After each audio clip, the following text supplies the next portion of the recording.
straight new wave.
Yo.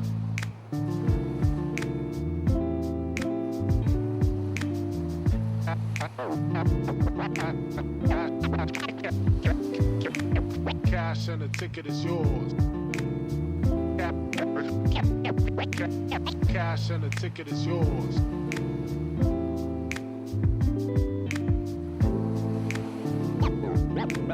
Yo.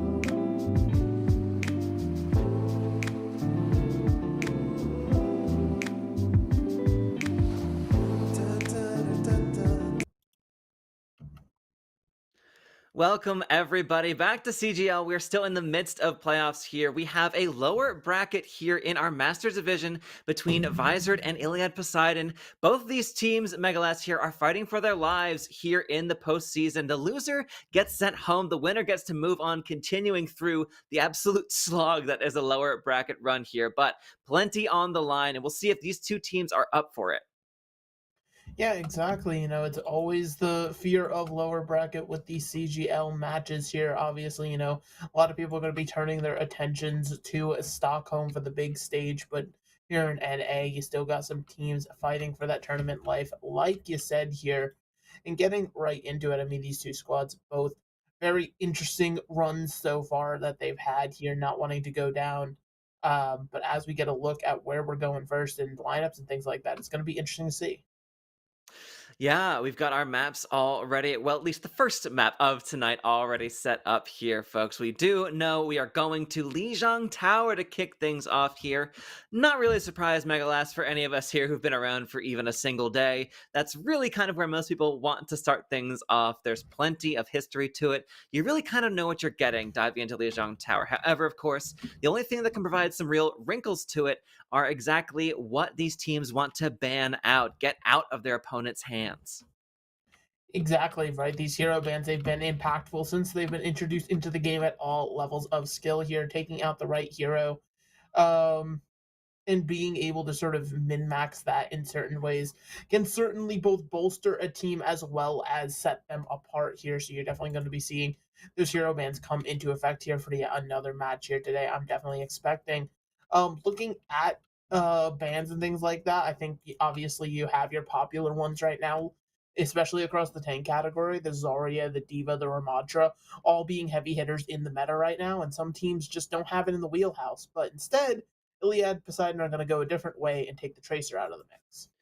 Yeah, I love, honestly, a Tracer ban on Lijiang Tower can be so impactful when you do not feel like that is really the crux of your compositions, but can be such an annoying nuisance in your backline. If you know that your DPS line is not going to rely on that, but you know your backline is going to be uniquely vulnerable to it, or you just not want to deal with the annoying gnat that Tracer can be at all times, I think is a very strong tool to remove from your opponent starting things off here. Now, of course, that does mean you will not be able to ban out Tracer for the rest of the series here. Iliad Poseidon will have to rely on some other hero bans to get out of the way the further we get into this here. But these teams have a decent sense of each other's capabilities, considering they last played each other in the final week of the regular season. It is that Hazard ban out here instead for Vizard. All right, so both having a pretty strong picks out the gate here. Really, Hazard can have a lot of impact, especially in these close range brawl points that really all control tends towards, but especially Lijiang Tower here. So that kind of signals you want to run a more traditional style brawl coming into this map. Exactly, and it's always about that traditional style of brawl that you generally tend to see, right? And like you said, with taking the hazard out, it does force things to be a little bit more standard and a little bit more commonplace here. But it's just a matter of what else you're going to have in the wheelhouse, right? Because even though we call it a standard brawl, there has been variations. There has been people who have been changing it up in terms of heroes and things that can be played, especially revolving around the support line here. So I would be interested to see if there is sort of that extra level that we're going to see, or if it does stick more to that tried and true standard, like you were saying. Yeah, without doubt. And looking at the actual players themselves, here we have on the side of Vizard, it is Ethan and Easy. Claps for your DPS, or rather, no, yes. So, sorry, I was a little confused with the three supports we're seeing at the very front there. So, some flexibility on this roster. But Alex, of course, is going to be for your tank, and of course, Shadow and Tempo for your support line. Here for Vizard, Iliad Poseidon, you're looking at Britsky and Rambo on DPS, George Sun, and Batman there for your support, and Eddie for your tank. Yep, and these rosters obviously each have sort of their qualms, if you will. You know, Vizard having a very deep set of players that they can rotate between versus Iliad Psy, and what you see is what you get. So there's not really going to be a hero specialist to come save the day if it's needed later on or things like that. So I'm very interested to see how this roster truly can be flexible with just these members. Yeah, that's really kind of the test of things the further we get into these series here. Now, it should be noted again, the last time these teams met up, it was a bit of a 3-0 scenario there. Vizard has had a very strong regular season, but has found themselves in the lower bracket immediately after their first match here in the playoffs. So, kind of reversal of fates here. Iliad Poseidon are the ones who just came down to this level. So, it really is a rematch here between these two teams at a very different position they found themselves in last time, just a few weeks ago here. So all of it's on the line. They certainly remember each other's faces coming into this. And folks, we are about to load into the map properly and get a real handle on how this series is going to go. We've seen a lot of 5 map bangers here in our Masters Division playoffs. Exactly. And it's just one of those things where, again, you know, we fully expect these teams to, you know, have some sort of idea. Because, like you said, they did play against each other rather recently here. But now, with it being the playoffs instead of just a regular season matchup, that extra energy is going to have to be inspired here. And both these teams certainly going to have to give it their all. As we look at the compositions here, we are seeing both teams on the Ram comp to start us out. Vizard obviously on the Lucio and Wu Yang composition. Now, obviously, the difference between this, oh, well, I was going to say the difference between this and the Kiriko was just more damage, but they decided to opt for the Kiriko anyway. The only difference is going to be the Echo versus the Metra. Yeah, a near mirrored comp rolling out here, but first point is going to be contested here first by Vizard. Of course, they still have a good 15 seconds before the thing actually unlocks, so plenty of jockeying for position here as that disruptor shot out from the Sojourn. Britsky and Ethan both trying to find a good position to send these rail shots in on their opposition here. Ramantra's in full swing, punching and blocking in equal measure on the objective. This is the true Ram gameplay you need to see here, folks, as Easy does fall down first. Rambo and Eddie both combining for a couple kills there, so Iliad Poseidon find themselves in an excellent spot to take this first control as Tempo not able to escape here. You do see a quick dash out from Shadow, but they are right behind that Kiriko. Alex does manage to get Eddie, but that is the only kill in favor of Vizard as Iliad Poseidon takes strong dominance here. Yeah, a little bit of that back and forth, like you were saying, but ultimately the focus fire was just too much, so now Iliad decided getting that first cap here. And it's one of those things where the Venture can certainly hold space so incredibly well here. Easy clap on the Echo, normally should be taking a lot of these longer ranges in the skybox, but just seeming a little bit scared for the time. Yeah, Britsky eats a ton of damage and then goes down to a kunai out from Shadow as well. So really impressive work coming out here from the support line. Vizard is not out of this fight just yet here. Just losing first control does not at all mean they are not ready to fight this one out. So Iliad Poseidon forced on the back foot here as Rambo and Batman both taken down. George Sun as well following. And that is a strong return here to the objective. Only 41% gained here for Iliad Poseidon. And that right there is an example of what a Sojourn can do right now if they're given the space, right? Ethan just needed a little bit past that chokehold to be able to find that opening effect onto Batman, and then it was able to snowball it from there, right?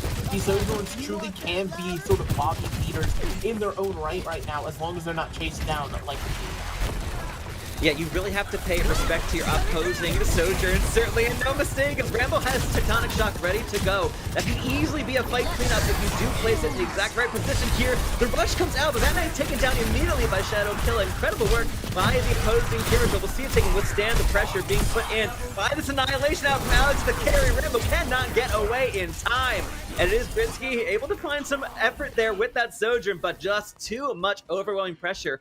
Just that annihilation spent turns out to be all you need for Vizard to hold on. Yeah, and using it defensively inside of the Kitsune Rush to make it so Iliad Poseidon can't take advantage of that ultimate. Absolutely beautiful play here. Obviously, both teams have a plethora of ultimates coming up here, but I think the biggest thing is looking at tempo, right? The sound barrier definitely needs to be online to play some of these ultimates, but being 20% away could be the difference between life and death. Love this initiative being taken here. Shadow Killer going with that rush, but the rest of Iliad Poseidon, they just decide to skate right past it. That is a boop off the map. Echo cannot fly while copied. That is unfortunate situation for Easy Clap there, getting booped off by Eddie. Sound Barrier coming through for Iliad Poseidon should be enough to sustain them going further. They recontest and reflip the point in their favor finally, and just in the nick of time there, as we were getting close to one fight error territory for Vizard. Exactly, because they were so close, Vizard ends up investing a lot into that fight. Now the only tool they have at their disposal is the sound barrier, whereas if you look at Iliad Poseidon, right, they've got both DPS ultimates, they have this Annihilation as well. A lot of Ramachas have been using this defensively to a lot of success here, and Easy Clap definitely starting to feel the pressure now on this Echo.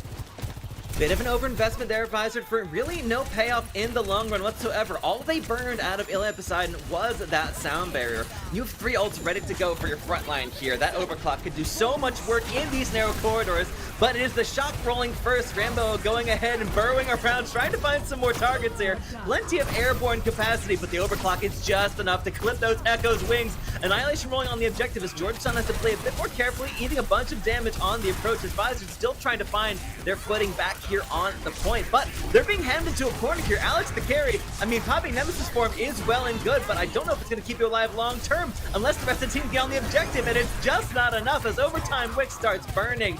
Iliad Poseidon firmly in the driver's seat, spending that last Kitsune rush out from Batman once again, keeping the team sustained and speedy as they clean up the straggling members of Vizard, and that is a solid retake into a full take here for Iliad Poseidon. And I mean, they just played that absolutely beautifully, right? They started out outside of the point, then realized, hey, listen, we're playing in Sojourn LOS. There's no reason for us to be out here, right? The objective is going to be our home. So the entirety of Iliad Poseidon retreats, and they start marking Easy Clap on this Echo. So that way the Echo can't get in on any of the flank routes. Everybody's able to stay nice and healed up within the safety of the objective. And Vizard with no tools to their name because, again, they had that heavy invest fight trying to win when it was already lost. Ultimately, they were just pushing into a brick wall that they couldn't break down here. So now, as we switch over to the Garden here, both teams going to keep it pretty much the same. It's just going to be the Symmetra teleports out of spawn, then more than likely Easy Clap going back to the Echo and Rambo over to that Venture once again. Occasionally we see these teams stick with the Symmetra, and Easy is sticking with it here, so going for a little bit of a faster approach out the gate here, but these Symmetra comps can be so difficult if you don't get that first control out the gate. And Iliad Poseidon have already found themselves strong positioning here on the point. It is Vizard trying to find some inroads of their own. Those Ram shields are up, trying to provide some defensibility, but Shadow Killer not able to get anywhere. Rambo answered back though as Tempo getting some revenge for that fallen support of theirs. Vizard still not ready to let this one go as the point is finally unlocked here. Both teams contesting still pretty solidly. Both tanks falling a bit low on the front line, but trying to get healed up and supported the entire way through. You're letting the Symmetra fire up that beam. The angry Hornets, you can certainly hear them starting to buzz. And that is something that Georgetown has to be so careful of. The further and longer this fight goes on, that Symmetra can easily beam down a Ramatra here. Batman falling down to a nice rail shot out from Ethan. Cleans up 2. Excellent work out here from the Sojourn, but the truck shot from Britsky as well, getting some revenge. But it's still Vizard seem to be, for the moment, looked like they were in control, but they've finally swung it back in their favor. Such a pendulum of a fight, but it looks as though as the dust settles, it is going to be Vizard taking first cap. And yeah, that fight continued to go back and forth between these two squads, but it was the fact that Batman was the first one to fall, right? Taking out that Kiriko, don't get me wrong, Lucio can do his best, but there's only so much healing our favorite frog can provide here. So now, Iliad Poseidon find themselves the ones who have to approach here and already spending tools like the speed boost just to try to get in. Yeah, and of course, Vizard have built up to quite a few ultimates here. Iliad Poseidon lagging just a tiny bit, so if the tempo is kept, Vizard can easily go ahead, and Tempo does just that with the sound barrier, able to layer over the entire team, but losing your tank first. I mean, Alex the carry falling down. That is a brutal start to this fight, despite all the benefit gained. That sound barrier did not get everybody on the side of Vizard. It is the return sound barrier out from Eddie alongside that rush from Batman. Should be just enough to push this team to success. And Vizard, once again, they spent heavy and not seeing a ton of value for it.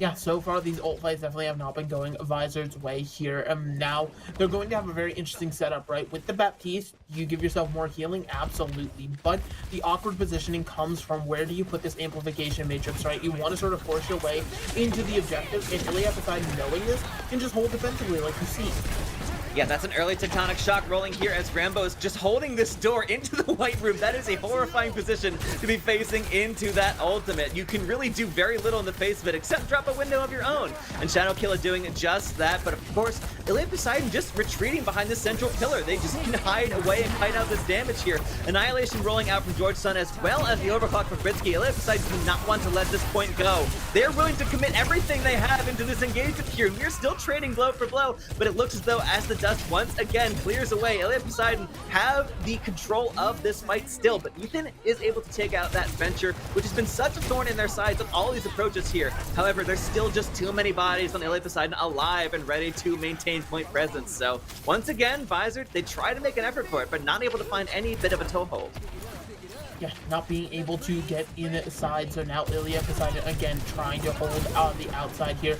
You are seeing Easy Clap again try to now sync up with Alex, who swapped over to the Wrecking Ball, make a little bit of dive comp. It seems like this might be the change of pace they needed.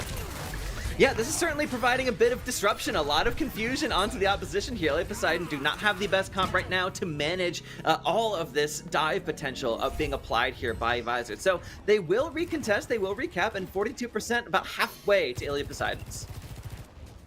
Halfway, but there's still obviously more ground to be gained here in Iliad Poseidon, making a little bit of a swap themselves here. No more Ramatra for George. Instead, going to be over to the Diva to be a little bit more flexible and also just be able to peel for the rest of the team here. But, I mean, look how aggressively they push past this bridge. Yeah, I like this swap. It is probably a good answer, but Alex the Carry able to clean up Britsky, getting booped off the edge there, run over by that Wrecking Ball. Piloting this to great effect so far, but Easy Clap gets taken down by a Venture. I mean, I guess Rock beats Robot in the air. That'll have to do so far. Alex cleaning up Batman, though. That should be just enough to hold on. You're without both your supports for Iliad Poseidon. They cannot invest further into this engagement here. Rambo about to build up to this next ultimate, so hopefully does not, well, goes for the spend. Even though Britsky has already fallen down, you don't have a whole lot of team members left to fight with you. But again, we are down to 90% here for Visor. We are about to have last fight territory. And already being sort of in this position with down members, I mean, realistically, Visor has every tool they could ever ask for to win this fight out. It's just a matter of when it's going to happen, not if, because they just have it unlocked. Yeah, no disengage from Iliad Poseidon in that last engagement meant that there was no real separation between this fight and the previous. No chance for them to really gather their bearings or to gather those remaining, spawn returners coming into the fight. And there was just nothing they could do, honestly. The further and further that fight drug on, there was no chance to catch their breath and no space at all for them to operate. Visor did such a great job of maintaining the pressure once they had that comp switch. And so now as we head back to a more indoor point with Control Center being the final one here on Lijiang, I will be interested to see if Visor chooses to keep up with this ball composition and how Iliad Poseidon are going to choose to respond, because this is known as a brawl point for a reason. The choke points are very narrow. You can throw out that Ramatra slow field and things like that to sort of slow down the pace of the game as you need here. And so Visor is going to respond not with a brawl, but instead with the Sigma composition, almost like a pseudo poke comp. They'll probably be wanting to play this as slow as possible, but at the same time, Iliad Poseidon could just click the go button. Yeah, you were talking about slowing things down, and then of course the Sigma swap. That is about as glacial a pace as you can get for our tanks here. But again, not a ton of distance to cover, so this might be a chance to actually spin things in their favor. Rambo goes deep, tries to find the Baptiste, but instead eats a bunch of sticky bombs out here from that Echo of Easy Clap. Able to find so much aerial advantage here on the incredible outside perspective on this balcony here around the edge of the point. So, point control is first being captured here by Visor. I don't think this Sigma Cup is at all what Iliad Poseidon were expecting. Definitely not what they were expecting, but honestly, I mean, it's just a matter of Rambo going in alone there that sort of bit them in the backside. So now it's just a matter of as they aggress here, they're going to have to try to put pressure on Alex. Yeah, George doing his very best to try and put some pressure onto that tank, as you're saying. So that is kind of the main thing. If you can just get up in that Sigma's face and not have to worry about it. But everyone else is playing bodyguard for the tank. It is Ethan again with that incredible Sojourn pick there, getting the rail shots and just the basic body shots to clean up the opposition here. Batman just swift steps to save his life, but it might be only for a few moments here as we have major swaps coming through. The Mauga and the Sim for Iliad Poseidon. Yeah, and you're wanting to play this faster pace, and you're also wanting to get on top of Ethan, right? Obviously, Alex is going to be a threat, but you sort of have to ignore the Sigma for the time being. You know that this Sojourn sitting 8 miles away, just getting rail shot after rail shot is the problem. So the idea is to run down Ethan, but look at how much heal this character gets. Yeah, my god, everyone just scatters from Visor. They're so mobile, they can easily just dodge away from that Sigma. But once the damage comes through, those cleanup kills from that overrun, especially with the crit landing directly on top of Ethan's head, that is exactly why you're swapping to this Mauga pick here. Alex falling down as well has got to spell the end disengagement here. Easy Clap does go for the Mauga copy on that Echo, but that is all you're going to get from it. Still, a good 80% capture here when all is said and done. Still being contested for a few moments longer. There are members trickling back in for Visor, but no, will be swapped over at 81% for Visor. Iliad Poseidon have a long-awaited and distant chance to catch up, but this next fight is already beginning here, and Visor are back in this one. Yeah, I mean, just blinking, you miss Advisor going to flip the point, and now in final fight territory, they have the Gravitic Flux, they have this amplification matrix where they could shoot the overclock through. I mean, realistically, Visor has all the tools right now. Iliad Poseidon has to find a way to break in.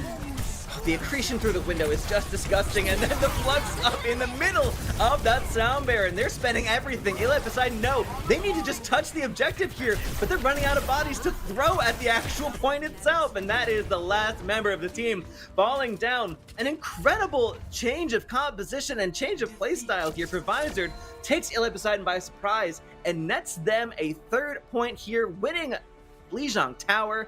That is a solid first map there for Visor, who started off on the back foot.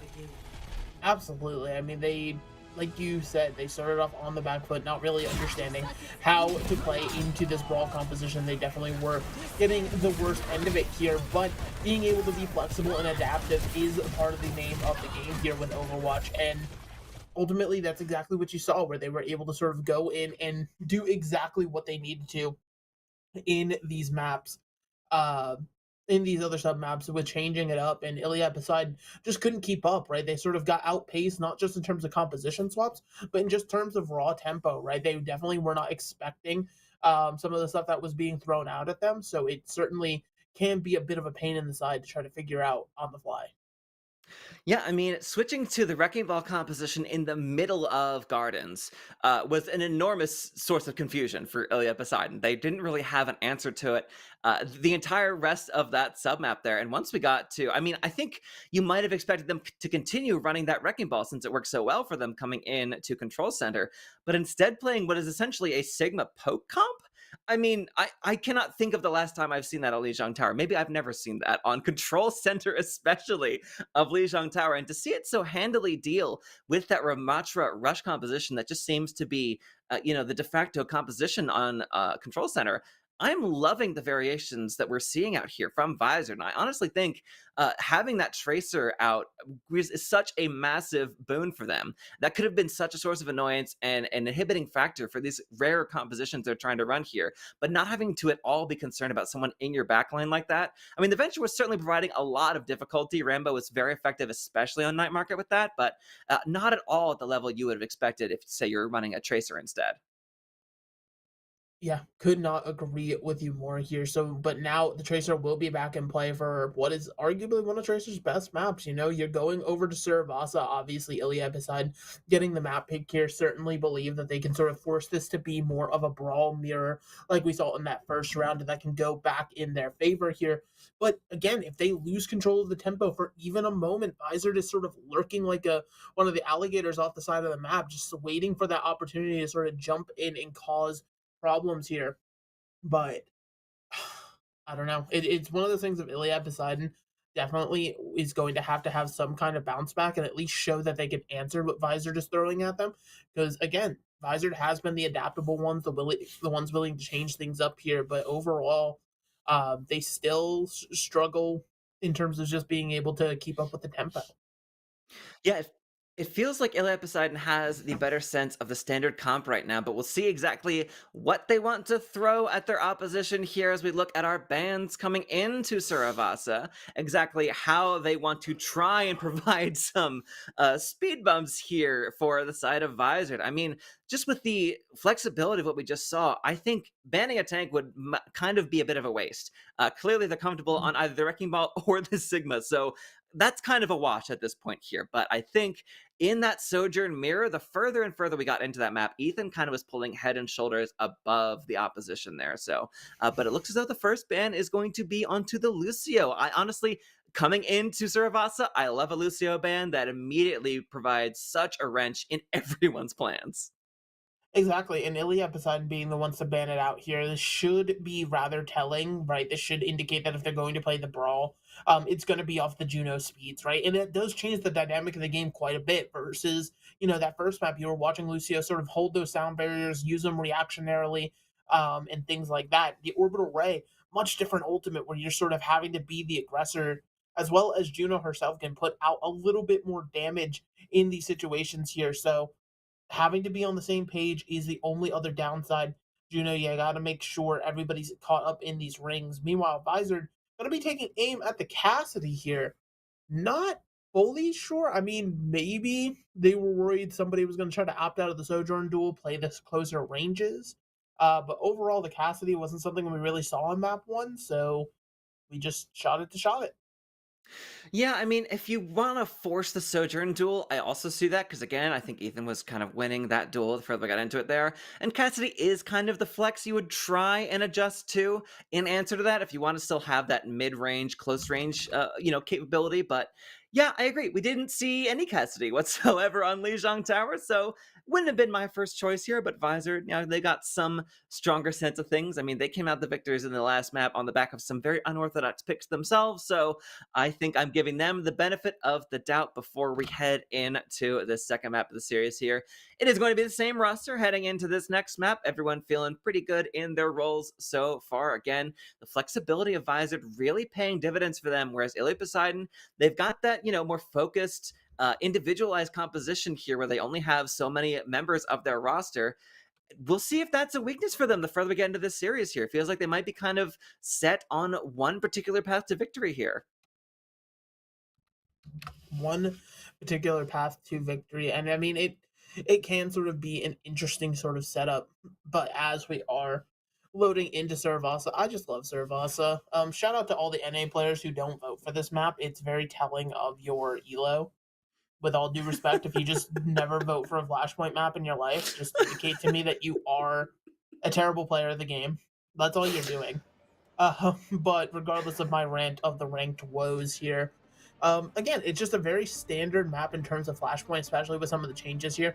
A lot of these points are very accessible and things like that, in terms of just being able to go fast here. But I believe we had the cinematic moment interrupted by a pause, so I'll be interested to see who ends up disconnecting here. My guess is going to be someone in the lobby will disconnect. That's going to be my guess. That's a pretty good guess here, diving into things. Yes, I completely agree. I love getting a chance to see these Flashpoint maps, especially when teams don't pick Atlas when it shows up. It's a new map. How are you going to get any better at it if you don't play it? That's all I have to say about that one. But yes, into Suravasa, we have tons of flexibility in terms of composition. Again, it is that map type that plays closest to control. So if you want to keep running those same rush style compositions, if you want to keep running that Ramatra, that is certainly a choice you could make, considering the adjustments and the change in composition that we got to see out from Visor. I don't know if that's the way to go for Iliad Poseidon here. I think you might want to find a different gear to operate in. Otherwise, it feels like Visor had such a good read on that composition out from Iliad Poseidon that I think I want to see something different. And here we have, George hovering this diva out the gate here, and Alex here on this Wrecking Ball. Not terribly surprised to see that. Having that mobility and hyper flexibility here, very much a massive utility. Oh, we are going full dive for Visor. I am loving what I'm seeing here. Yeah, full dive, willing to play it faster. And realistically, tempo swapping over to Kiriko because nobody needs the speed boost in this composition. Whereas Iliad Poseidon trying to be a bit more of a sustainable backline with the Brig Juno, where they can sort of take care of each other for the most part, allowing the rest of Iliad Poseidon to focus more on being the damage dealers, especially Britsky on this Freya, right? This is a character that can absolutely take over lobbies with just a simple bolt to the face. Yeah, I fully understand now why that Cassidy ban came out from Visor. It would kind of play very much spoiler to everything they're running right now, from the front to the back line here. But Rambo's the first one to get the kill, finding the opposite Tracer here, as Ethan not having such a great time trading out in that duel, but losing your mech is a terrible start to this engagement here for George. So have to play so carefully, and Rambo in the meantime, in the melee and all of the chaos, is taken down, as well as Easy Clap is just able to play spoiler to so many of what Ilya Poseidon are running. Again, you're running this dive, but also having this Sombra here as a bit of a defensive and offensive simultaneous pick. I love this adjustment here. Yeah, and again, Ilya Poseidon started that fight off on the up and up with Rambo winning out in the Tracer duel. But then it just sort of started to fall apart from there here. But now with a hack, you're just going to see the Wrecking Ball fade into non-existence. Yeah, Britsky making the excellent swap here onto a Sombra of their own, so that is certainly going to pay them dividends in the fight to come. But losing Rambo in the same breath as Shadow falls down, we're trading blow for blow here, but still Visor are down one body compared to Ilya Poseidon. Still holding control of the objective, it has to be said. They're ticking up well past 70% here, so Ilya Poseidon really need to find themselves a flip here if they want to have a chance at claiming this one for their own, and that is going to be an EMP out from Easy Clap. However, the first one to fall is Tempo, and we are just trading 1 for 1 here on each side, 2 for 2 at this point. So it's just 3 bodies on either side, but crucially, Shadow is still in this engagement here. There is still healing here on the side of Visor, and we have not seen a point flip yet for Ilya Poseidon. Everyone's falling so low. George gets knocked out of mech, goes for the bomb.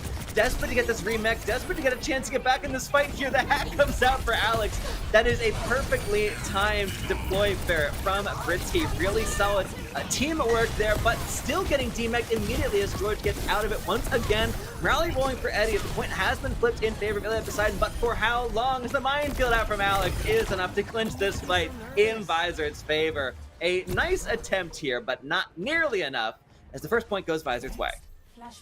And Visor currently have this sort of nailed out to a T, right? Where they're focusing down George on this Diva, right? To the point where George is always on the retreat, always flying away. And while that doesn't necessarily result in a kill on George every single time, that does make it so the backline of Batman and Eddie is more vulnerable and they can be jumped on, as you're seeing now with Alex Terry trying to get in.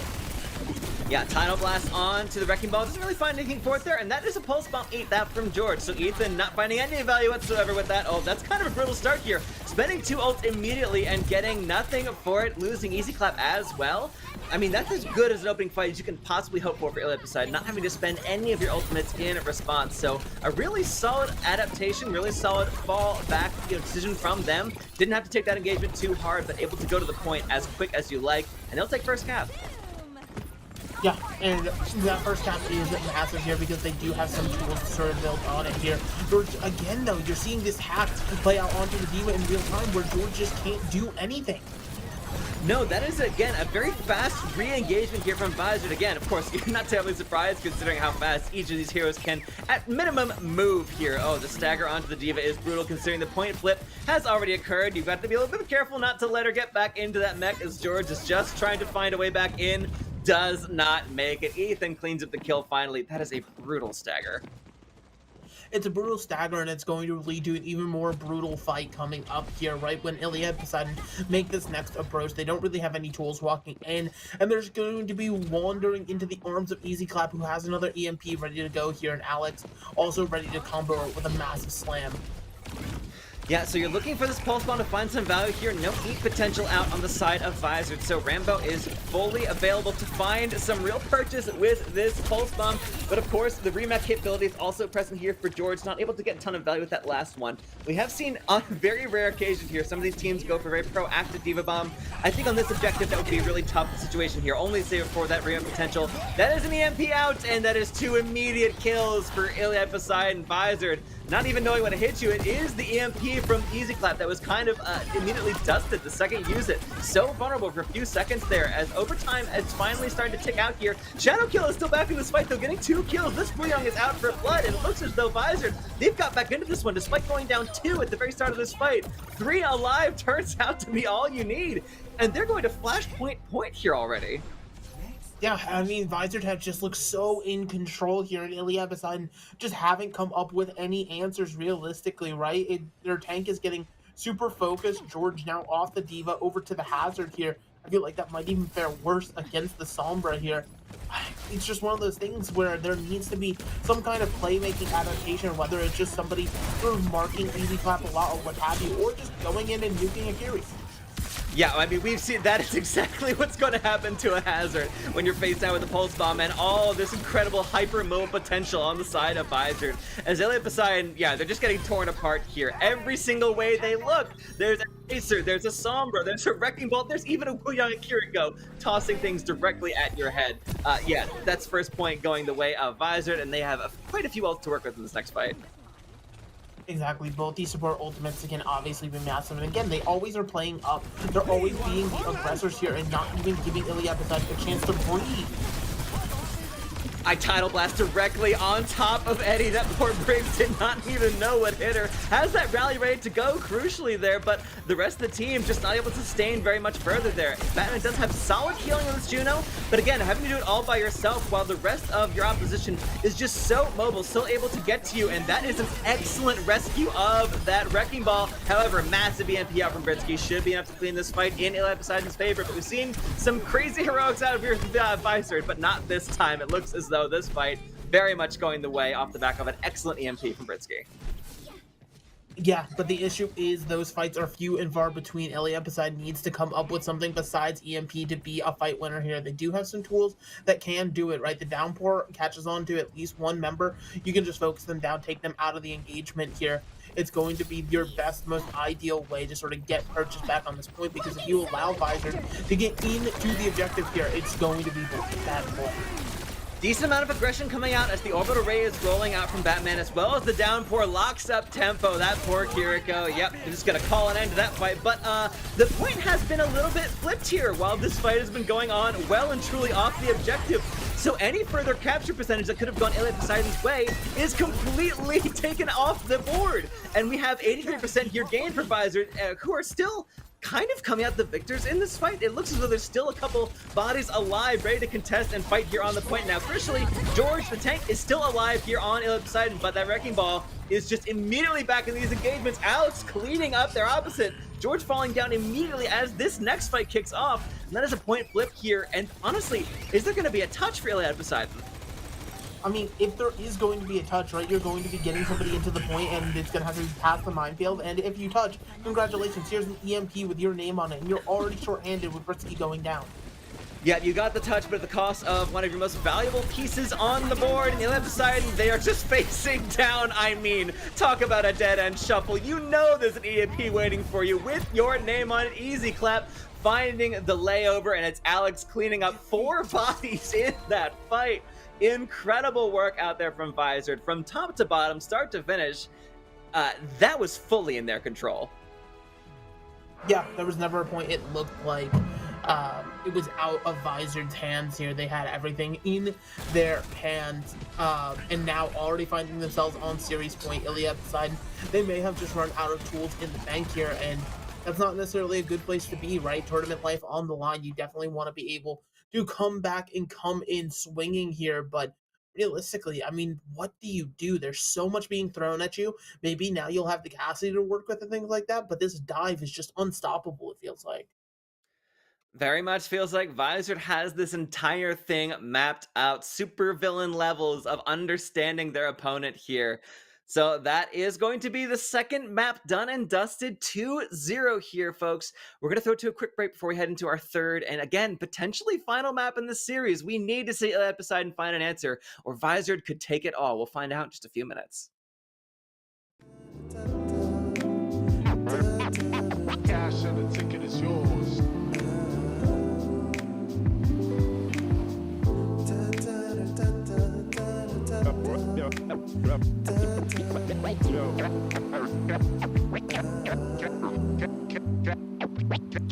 Cash and the ticket is yours.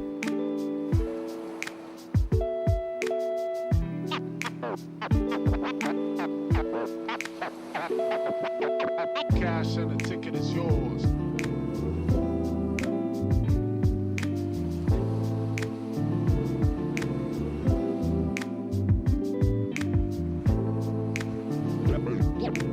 Yo.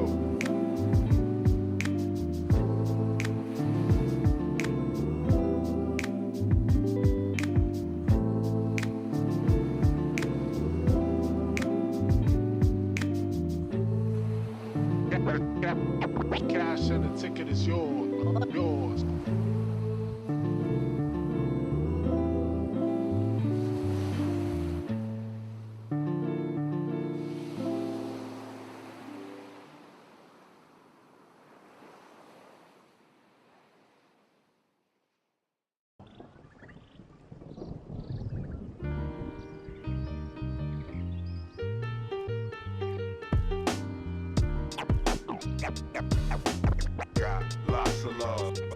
Love.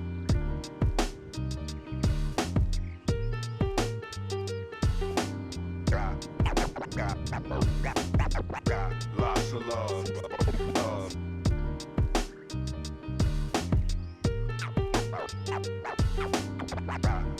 love. Love.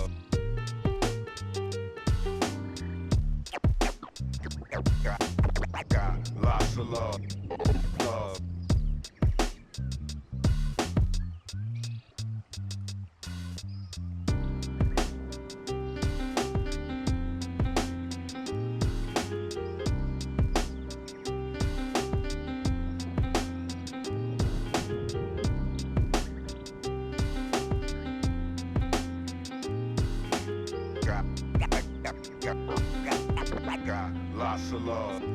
Love.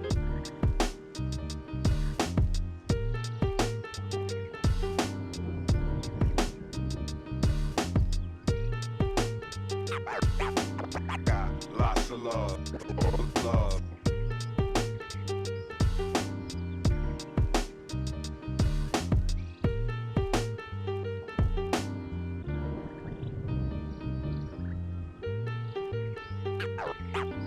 Got lots of love. Love.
Welcome back, folks. We are diving right into our third map of this series here in the lower brackets between Visored and Iliad Poseidon here in our Masters division. I mean, Megalas, we've seen quite a few looks out here from Visored, and all of them have been piloted to near perfection here. It is Iliad Poseidon on the back foot and in danger of going home, having their season end here at the hands of such a powerful team here in the lower bracket in Visored. Yeah, I mean, Visored come out of the regular season, the number one seed here in EU Masters, even winning the midseason. So definitely an upset that threw them down here into the lower bracket, but they're definitely a team you do not want to go up against, as Iliad Poseidon is now finding out here. Interesting, though, that Iliad Poseidon do choose to go to Gibraltar, right? They're going to take it to a dive map, sort of go ahead and settle the score once and for all here. I think this is a very interesting play because you know Visor's going to play it anyway. Might as well see if you can beat them at their best here because it definitely can send a statement. But obviously, the bans are something to consider here. Iliad Poseidon can certainly get rid of something like the Wrecking Ball if they just don't want to see it again. Yeah, honestly, if you found that to be your worst nightmare, and you could really choose any member of the roster of Visored here and the last map, Suravasa, they all kind of played very much the team's strength on their own. Really having any one of them out of your opponent's hands might be a solid boon here. But yeah, I think if you're going to see Dive, and Gibraltar kind of is the home OG of Dive here, so I would expect to see that. But of course, we've seen a lot of flexibility here on the side of Visored, so it is the first ban is going to be on the Wuyong. Not perhaps my first pick. I don't know if a William is a guaranteed support here, but that could also be a protection ban for your own supports if you are determined to run, for example, this Brig on a backline, as could easily be the case. Easily be the case indeed here, because again, you have those options with the Brig in tow here. Visor now with their pick of the bans, they can't ban Cassidy anymore. So I am interested to see exactly where it's going to end up. We know that they felt comfortable on the Sojourn and other long range hit scans. Potentially could try to take the Freya out of the mix or something like that, because realistically, they don't need to ban a tank so far. They've definitely been hammering down on the tank on the side of Iliad Poseidon. Sorry, completely forgot where the heck I was for a second. But in the meantime, here, as the timer clicks out, I'm trying to stall words. I can't do it. There's no ban. It doesn't exist. We will certainly have something coming our way here. Yeah, honestly, you do not need to ban anything from the tank line. And so Visor, understanding that, are going to ban out the Tracer. So that is Tracer being banned by both teams over the course of this series. Heading into Gibraltar, it is Visor's decision to get that off the table here. So honestly, I think a really solid choice for them. I think you were running it because it suited your comp very well in Saravasa. Of course, kind of a Tracer's playground there, but heading into Gibraltar, once again, a very dive-focused map. And you don't want to have to worry about that tracer of your own when you have such capable DPS heroes on your side of things here. If you want to force that venture, which again, Rambo is piloting to decent effect, but certainly not the same level you might have hoped. But looking at our actual rosters themselves, no changes whatsoever, folks. We are heading in for the same heroes, or rather the same players, at least, as we've seen all series long here. So it is down to Iliad Poseidon. The ball is in their court. They need to get a map win here to keep this series and keep their season alive. That's sort of the hope and dream here. But again, it's just interesting to see that Tracer ban, just because Tracer's a staple on Gibraltar, not necessarily to sync up with the dive, but for most of first and second point, she's generally designated as the payload pusher.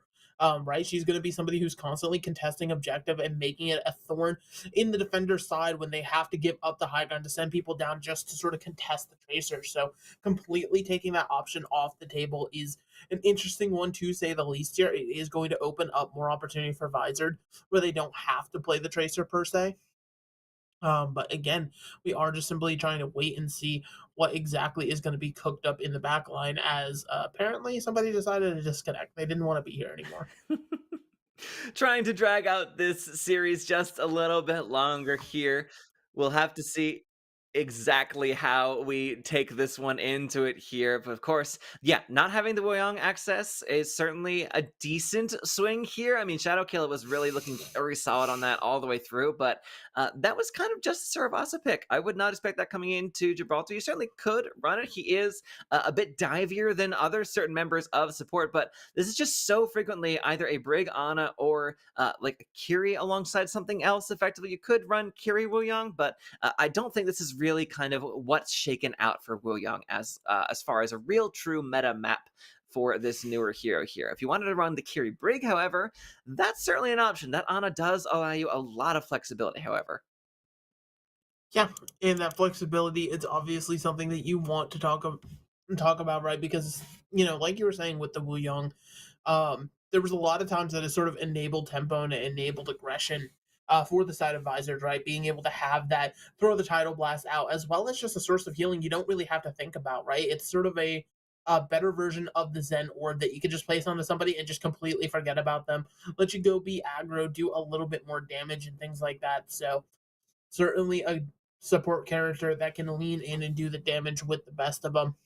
But I am expecting more standard stuff like the Kiriko, just because, love it or hate it. I personally hate it. Cleansing Suzu is the most broken thing in the game. You get to just throw that teleport, throw it to the feet. All of a sudden, everybody you just got to 1 HP and antied and everything else is now full health. And they get to just sort of live their lives as they continue here. And Kiriko is just too damn good at it. Yeah, kind of a staple of most backlines at this stage of the game here, looking very much like a staple, especially on the side of Iliad Poseidon here. They've really tried to stick with the Kiri for the backline, but I don't know if that's going to be enough to sort of put the brakes on Vizard's compositions here. Really been able to find these different tempos, these different gears to work through that have kind of led them to really unmitigated success here. Apart from losing that first point of Night Market on Lijiang Tower, there's been no slowing the roll. And of course, it did take a little bit to swing the Gardens of Lijiang Tower into their favor. But once they found, their own speed, we're not running that mirrored Ramatra comp. They've really kind of looked unstoppable. They had their own sort of style of game here. But folks, we're going to run to a quick break here while we're just waiting for these teams to get themselves back in the lobby. We'll be back in just a few. Don't go anywhere.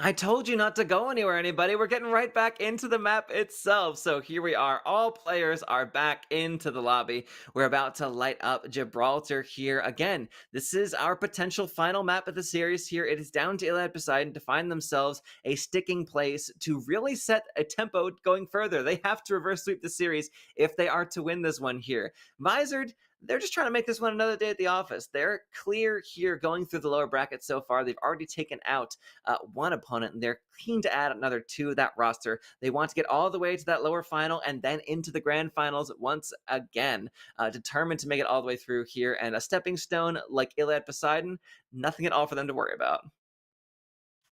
Yeah, nothing to worry about indeed here. As potentially the double jinx here, as the same player, Batman, has disconnected for a second time. The second disconnect has hit the lobby here, so it's a very interesting play to say the least. But yeah, it just means that there's even more waiting, more insanity. It means I can start a long-winded rant right now if we want, Rags. I could absolutely do it. Megalas, as much as I would love that, I think for everyone's sake, especially your sanity, we're going to throw it to a break, folks. Sorry about the false start here. We'll be back as soon as we've got all players ready to go. Seriously, don't go anywhere. This could start any moment.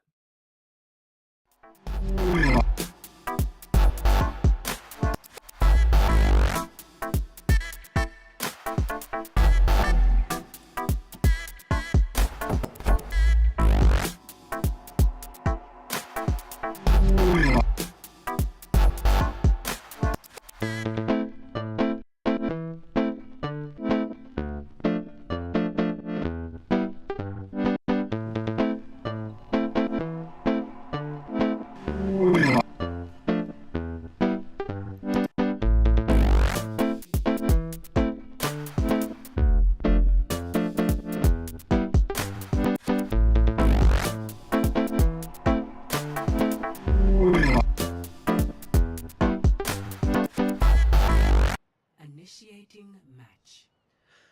All right, folks, Gibraltar for real this time. Third time is the charm. We have all 10 players, fingers crossed, we sure do hope, in lobby here, ready to kick things off for our third map of the series.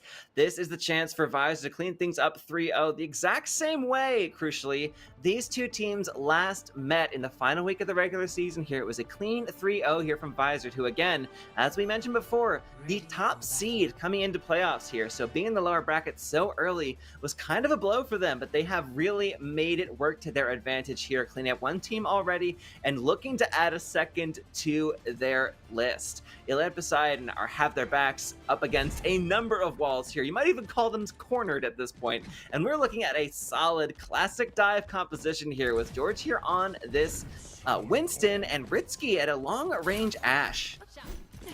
Yeah, and having that long-range Ashe, like you said, it's certainly a different dynamic, but as you see, both teams are willing to opt into it here. Obviously, the Sojourn is more consistent damage, but when you're dealing with these high grounds, these long ranges and things like that, it is something that you sort of have to look out for in contest, especially across these long sight lines here. And so it's just an initial teleport from Easy Clap to get people across, and now, as you see, already on the high ground. Yeah, of course, running that Echo, which did serve them pretty well in the latter stages of Lijiang Tower, so really trying to find a nice bead on that flying hero there is Britsky, trying to find that incredible long-range damage, especially with those dynamites, but Ethan on that Mirrored Ash is able to provide a bit of pressure on the opposing side. Easy clap cleaning up Rambo, who gets a little bit more than he bargained for. Getting blasted out of the sky, it's George goes leaping away, but that Echo is cleanup potential in a hero personified. It led Poseidon having to fall all the way back here, and despite Alex taking some chip damage, this is free push for Visor. Exactly, all of this is free push, and not only that, but considering with the payload hasn't even rounded at the top of the hill yet, and already sort of being stuffed towards the spawn here. Granted, Alex overstaying that welcome, losing that mech is going to make it so the attack is certainly halted for the time being. It's going to allow Ilya Poseidon to be set up on these pivotal high grounds, but you know, the attempt was there, and as long as you don't lose Alex's mech, that would have been amazing, but that is just an alternate universe at this point. Yeah, unfortunately, losing the mech and immediately taking a massive Bionate out from Batman, which, as you can see, does serve you a heaping amount of ult charge here. So that Nano expect to be ready as this next fight kicks off properly here, really kind of outpacing everyone else in the server at this point. Though Alex, crucially, getting a bunch of damage in here. ZZ Clap does beam down George once again. This Winston having a terrible time into the combo of this Diva and Echo, just eating so much damage on every approach here. Of course, Ethan, no slouch whatsoever, able to put the chip damage through, whether that's the dynamite or just the shots from the Viper. Either of those situations, bit of a painful way to get yourself into these fights. That backline being super protected by all aspects of Visor's roster here. As the card's still free pushing towards point A, we're going to see a contest here from Ilya Poseidon if they're trying to hold this whatsoever. There is finally boots on the card here, but George Sun is able to clear the entire backline in the process. I mean, that is value and then some. The remake is coming out for Alex, but looks like he might be the only one alive here on the objective for Visor. Kind of miscalculation as the team in a small server room alongside an angry Winston. Yeah, that is certainly not a comfy position to find yourself, and a DMAC late in the game here. That is a brutal stagger onto Alex. Yeah, because now that's just even more time that Visor is going to have to wait with Alex just opting to jump off of the map instead here. So now Ilya Poseidon really getting to flex their muscles a little bit, having some tools to work with, pretty much any and everything besides that nano boost from Batman here. So they have to make sure to measure these ultimates out. They can't overinvest into a single fight, because if they do, they're going to find themselves short-handed for what could be the final defense fight. George now having that second health bar essentially available in that Primal Rage is absolutely massive, considering how easily he's getting blasted out as these fights kick off here. But it is the bomb coming out first from Ethan, trying to maintain some point presence, and does in fact get the kill onto Rambo. And in the confusion and chaos, that dynamite ticks away at Britsky's health bar, cleaning up the opposing Ash here. It is Alex once again getting D-mech, but you think with the rest of the team still alive and kicking on the objective here, there is a contest happening though, as Eddie's able to clean up that retreating Diva, and with that rally rolling, it's just not going to be enough as Ethan has the high ground potential. So much damage being layered in by the DPS line of Visor that at the long end of this fight, Alex got you through the door and the rest of the team was able to do the carry for him at this point. Yeah, and again, Alex on this Diva, just exactly like he's done so far on the Wrecking Ball and things like that. Just being this over-aggressive presence that's sort of forcing Ilya Poseidon to peel and react, and they're not doing it all the time. And that also just helps when Ethan decides, I'm just going to win a fight before it starts. Folks, Ethan has shot Batman. Kind of a brutal start to this engagement here, but that is what you're going to have on the side of Ilya Poseidon. There is very minimal healing as this fight trickles on and on, but with two Briggs available to you, that is at least a semblance of a double healer. But unfortunately getting immediately blasted down out of that copy. That is Ethan once again cleaning up the opposition there. Britsky not able to really poke your head up, but just eating so much damage on approach. Easy Clap, however, falling down as George does re-engage into this fight again, benefiting from that nano out from Batman back in this engagement here is crucial to keep this team alive and able to provide the pressure onto the backline. That has been the saving grace in both of these decisive fight wins, although crucially, this fight is not over yet. The most of Visor's roster is back in this engagement here, and they have been kind of free pushing this card all the way through point B. This hangar phase has been a bit blink and you miss it so far unless we get a stop on the payload. Alex falling very low, has to get some healing, but Easy Clap on the high ground might make it a bit of a moot point here. George, however, is still alive, running around, and it is a bit of a cat and mouse game between the D.Va and the Winston, as is so often the case when these heroes oppose each other. They really play into each other's weaknesses here if you're not too careful. Plenty of ults ready here on the side of Visor, as we're still fighting this engagement here, folks. There has been no clean separation, and finally, as we trickle back into this, it is George coming once again on the re-aggress, still taking so much damage, just trying to get back in this fight here. Ethan just seems to have wall hacks up, able to spot out this Winston at all possible angles here, being coming through Easy Clap, just trying to find a fish onto somebody, but finally a kill onto the backline as Alex cleans up both Eddie and Batman. George falling in soon, quick fashion. That is going to be plenty of time in the bank here for Visor. The Bob rolling from Ethan, bit of a cosmetic ult, honestly. Yeah, maybe one that you wish you could have in the back pocket there for Ethan, but hey, better to invest and not need than to just hold it forever and not get that point. But Alex the carry living up to the name there, as just again with a nano boost applied, these tanks really can take over the lobby. Iliad Poseidon now building towards some heavy ultimates themselves here, but obviously easier said than done, as George is now in the tiny room, probably gonna have to pop the crown of the list. Brownlee's rolling, both Eddie and Tempo going for it, but only one of them lives to tell the tale, as Rambo is able to get so much damage done in those close spaces. Both the focusing beam and just the straight up try shots for the finish is absolutely massive, as finally a breathing space here for Iliad Poseidon, as they have plenty of ultimates to work with here on the defense, and crucially, Britsky has swapped over to the Freya. Yeah, and so again, this swap over to the Freya, it's a lot of burst damage. It's something that is very much feast or famine as well, right? If you can connect those bolts, you can take somebody out of the fight before they even realize it. Or if you take extra time, it is going to sort of result in Ethan getting more value over time here. But now with the dupe from Rambo, you're looking for a little bit more to build up a second bomb. Second health bar all available to this Ashe, but not able to find the ultimate there before it wears off, and in fact eats a bunch of damage there. It is that focused fire there from Alex, really able to put the screws to the members of Iliad Poseidon still left in this fight. The nano out onto George, as has been so often the case here, but very few members left alive to benefit from this incredibly beefed up Winston on the objective here, and does have to go for that Primal Rage. However, Easy Clap on the opposite side has a duped Primal, so that is two very angry Winstons there batting each other around, but that cart continues rolling through point C here, entering the final stretch of this map here for this offense. Under 30 seconds in the bank here for Visor. There's still people coming out of the spawn doors for Iliad Poseidon, but Rambo has blown up, it looks like. I would like to hope that was not a fall off the edge of the map here, but who knows? Anything is possible the further these fights trickle on into madness. But Easy Clap able to clean up George. Ethan falling, taking down Britsky as well. That had got to be the end of this fight, and not a moment too soon, as with 5 seconds in the bank, Visor will full cap on Watchpoint Gibraltar. And now, I mean, talk about being cornered. This is Iliad Poseidon's worst nightmare. Absolutely. I mean, Iliad Poseidon, they, you know, probably were feeling amazing on point A. They were stalling out so much time, getting it below a minute and things like that. They had a good defense cycle going and things like that. And then it just sort of ends up slipping through their fingers. And then because they can't stabilize, you know, Visor takes advantage, takes the momentum to push through both B and C and land themselves those 5 seconds in the bank here. Now, you know, we're not dealing with a situation like on hybrid maps where you need time in the bank to guarantee overtime rounds. But hey, 5 extra seconds can be the difference between life and death sometimes. So Visor will gladly take it. And now Iliad Poseidon find themselves in a situation where they have to complete the map just to be able to force extra rounds here. George in the spawn room hovering over the D.Va, realizing that the Winston just might not be enough. You might need the defense matrix to be able to live in these fights a little bit longer.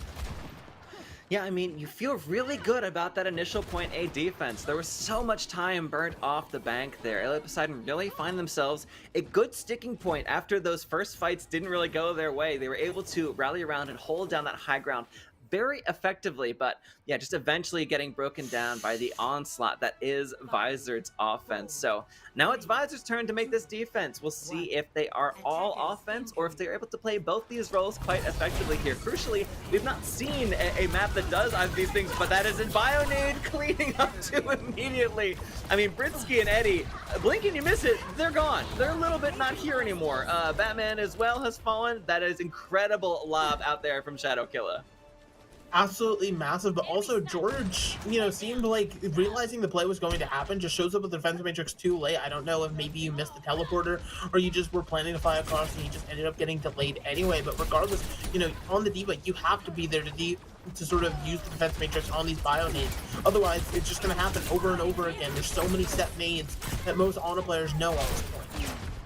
This is an incredibly aggressive Ana coming out from Shadow Killa, and until you're de-seated, I honestly completely understand holding these incredibly aggressive angles here on these high grounds. And you do have that flexibility that allows you the chance to rotate back towards that further, protective point just above the car wash section of this map, which can be the downfall of so many teams here. Honestly, point A holds on Gibraltar, not an all too uncommon a thing here, which kind of makes the full cap such a surprising thing on its own. But Visor here, it's just another day the offense for them so far, really having to deal with the dual pressure of both these snipers in Ethan and Shadow on this defense is so devastating. Of course, whenever you're not worrying about those, you're worrying about Alex directly on top of you, stomping you with that incredibly massive mech, and that is a difficult place for this cart to be stuck. Yeah, because again, this is the spot that a tracer would normally be the one to bail you out of, right? You send the tracer to cart while the rest of the team starts contesting these high grounds here, but you don't have that with this composition, right? Nobody's going to be able to easily access the cart to be a nuisance, so it is just going to be a full team commitment to go clear these high grounds. And the best thing for the defenders here, Visor, they don't even have to necessarily win or lose the fight. They can just back up off the high ground. Every single second that they're stalling and not moving the cart is just gained for the defense right now. And they've got essentially 4 ults to play with as well. Using one straight out the gate here is the nano onto Alex. And yeah, that is Eddie falling immediately down. That shield against a nanoed up D.Va. However, does lose the mech, but with that D.Va bomb, able to get back into it, even gets the kill on the back end. Alex making it look easy. Rambo and George also falling down as just every remaining member of Iliad Poseidon gets blasted to oblivion.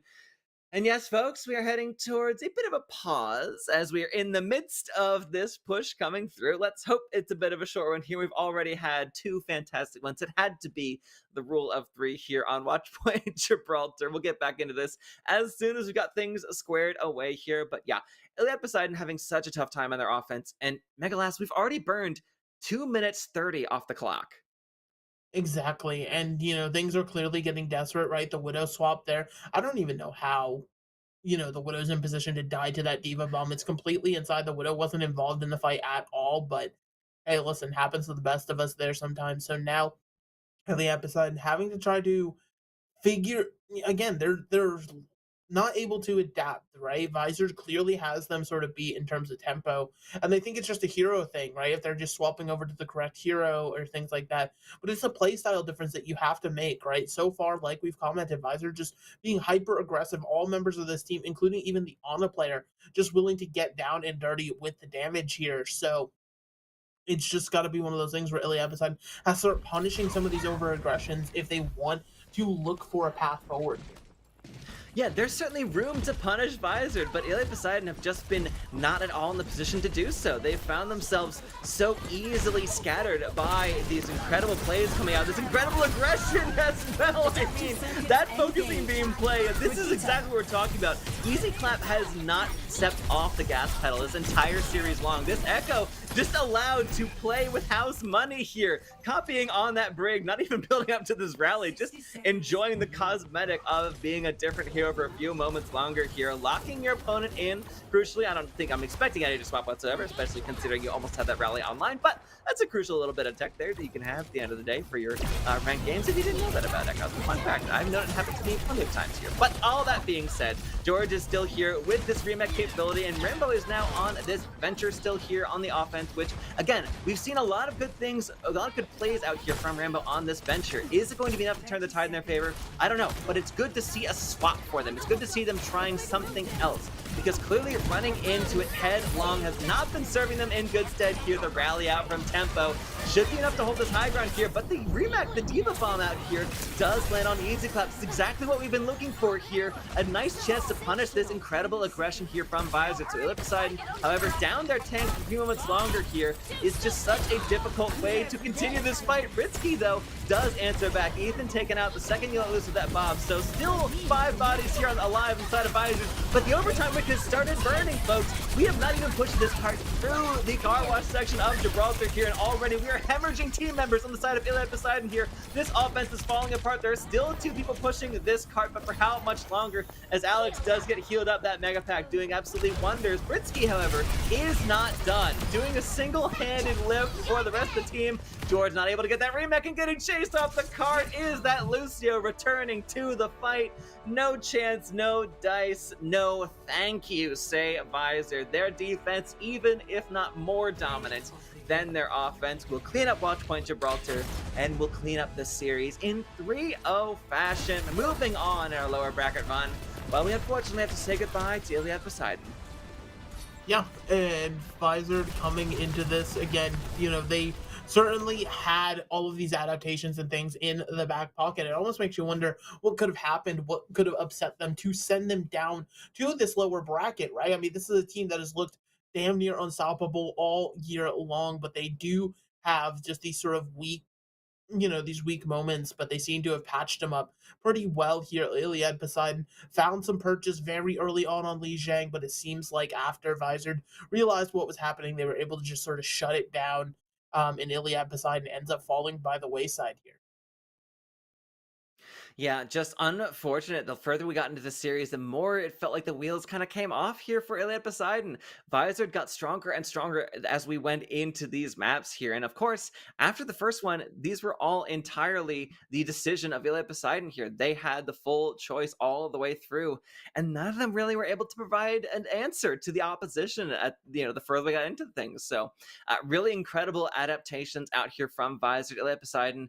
They tried. They made their efforts. They made their swaps. They made their bans. It just unfortunately was not enough at the end of the day here. And I think, honestly, considering the way the last time these two teams met played out, I'm not terribly shocked to see this result here. But Visor, honestly, making it look very easy. I was a little concerned in that first round of Lijiang Tower, but from that second point on the Gardens, there was really no stepping off the gas pedal for them. No, absolutely not. Visor clearly had it locked in, and they knew that upping the tempo was going to be the name of the game here. But while we could sing their praises all a day long here, if I'm not mistaken, we're actually getting an interview set up with someone on the side of Visor here. So we're going to throw it to just a wee bit of a break, try to get everything sorted for that here. But don't go anywhere in case you want to hear from our lovely victors about how they're doing.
Welcome back, folks. We are here with an interview with our victors in our lower bracket second round here for the Masters division.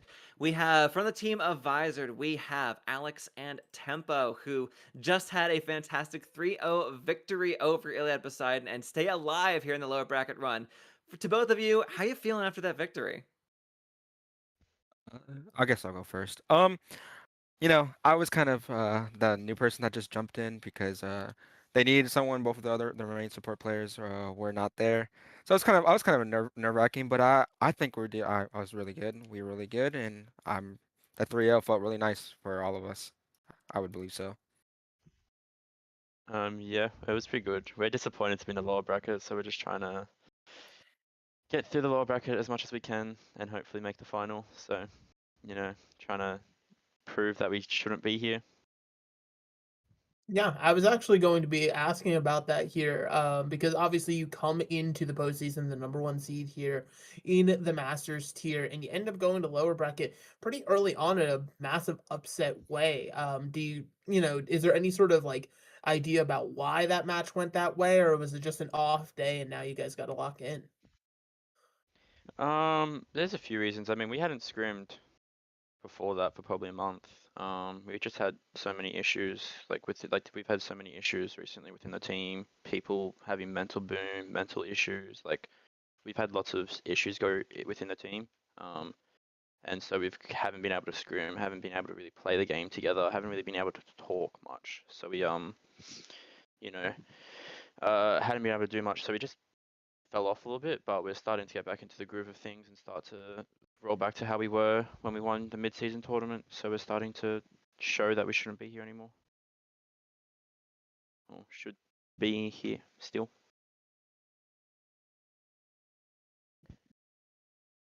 Yeah, so it really seemed like you've sort of leveled up here in the lower bracket. You're really kind of dominating through these two teams you've already taken down and more to come here. Just to close things out, do you have any idea of how you'd want to play things differently if you end up facing the Fallen in the grand finals? If you make it all the way through the lower bracket and if they win their next one, it could be you versus them for a rematch. Yeah, not go Numbani when we already know what they're going to do on Numbani and then decide to not ban out what they did against us last time. They had a Ryan comp they ran on Numbani and we managed to let them make it work. So not go to Numbani next time. Yeah, I mean, it sounds like absolutely. Oh. no, yeah. Yeah, no, I was just gonna say absolutely logical here. But before we send you on your way, of course, if you wanna, make any shout outs, anything like that, since we got you here, now would be the time. Well, I guess I'll go.